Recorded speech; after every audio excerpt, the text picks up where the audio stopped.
ហើយយកនេះរវល់មែនតើបានតែថតវីដេអូតែបានកាត់ទេដោយសារមានទម្លាក់តខ្លួនអញ្ចឹងណាព្រោះថាម៉ាមីខាងនេះគឺដើររហូតហ្មងហើយវីដេអូនេះដែរគឺជា memory របស់អូននៅណាមកអូននាំទៅដើរលេងផ្សារអាស៊ីនៅកាលីហ្វ័រញ៉ាមកអ្នកទាំងអស់គ្នាកុំឲ្យខាតពេកតាមទស្សនាវីដេអូពេញជាមួយខ្ញុំទាំងអស់គ្នាដោយអ្នកទាំងអស់គ្នាឃើញបន្លែនៅក្នុងវីដេអូហ្នឹងអញ្ចឹងនេះគឺជាទស្សនភាពផ្សារអាស៊ីនៅកាលីហ្វ័រញ៉ាអ្នកទាំងអស់គ្នាគឺបន្លែមានគ្រប់មុខសឹង 90% ដោយស្រុកខ្មែរយើងអញ្ចឹងហើយធ្វើឲ្យខ្ញុំនឹកស្រុកខ្មែរមែនតើដោយសារតែនៅរដ្ឋខ្ញុំហ្នឹងក៏រដ្ឋក្តៅដែរប៉ុន្តែមានបន្លែខ្លះហ្នឹងគឺអត់មានទេប៉ុន្តែនៅកាលីវិញអ្នកទាំងអស់គ្នាគឺមានគ្រប់សពហ្មង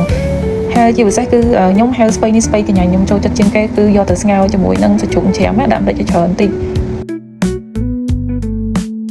ចូលអ្នកទាំងអស់គ្នាវិញបើមានស្ពៃហ្នឹងអ្នកទាំងអស់គ្នាធ្វើម្ហូបអីញ៉ាំដែរខ្ញុំ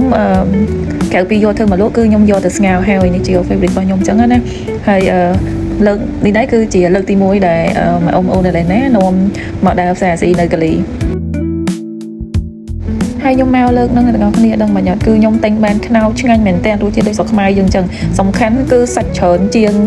អត្តស័យសហ្នឹងខ្ញុំភ្លេចអ្នកទាំងអស់គ្នាខ្ញុំសុំទោសផងប៉ុន្តែខ្ញុំដឹងថាសាច់វាគឺច្រើនមែនតើហើយផ្អែមឆ្ងាញ់ណាស់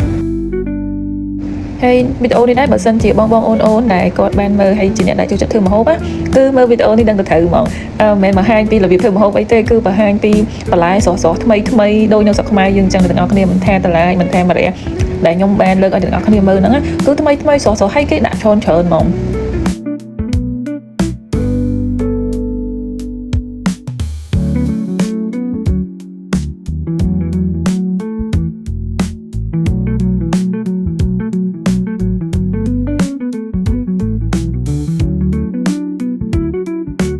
ចឹងមិនថាអ្នកទាំងអស់គ្នា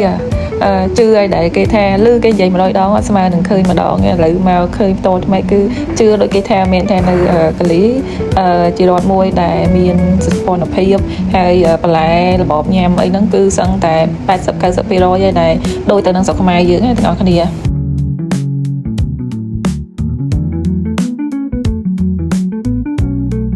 ដូចអ្នកទាំងអស់គ្នាឃើញក្នុងវីដេអូអញ្ចឹងគឺកូនស្រីខ្ញុំឥឡូវហ្នឹងគឺគាត់មានអាយុ1 ខួបជាងហើយគេចេះដើរតែហើយអញ្ចឹងពេលទៅសារទៅអីអញ្ចឹងគេអត់ចូលចិត្តឲ្យយើងពោអីគេចង់អង្គុយហើយឈរនៅកន្ត្រកហ្នឹងទៅឲ្យយើងរុញឲ្យដូចគេបើកឡានអញ្ចឹងហើយគេឡើង enjoy ឡើងទាំងអស់គ្នា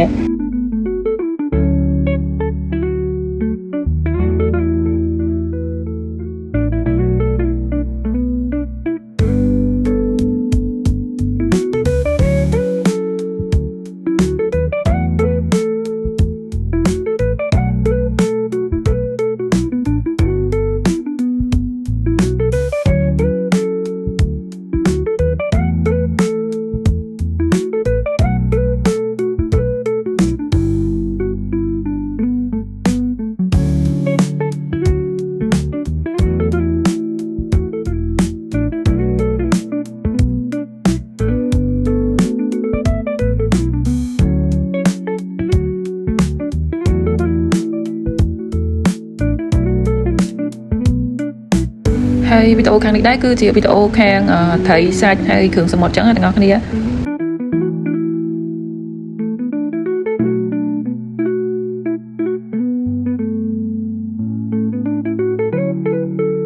ហើយវីដេអូខ្ញុំថ្ងៃហ្នឹងក៏មានប៉ុណ្្នឹងដែរអរគុណបងប្អូនបាយបាយជួបគ្នាវីដេអូក្រោយ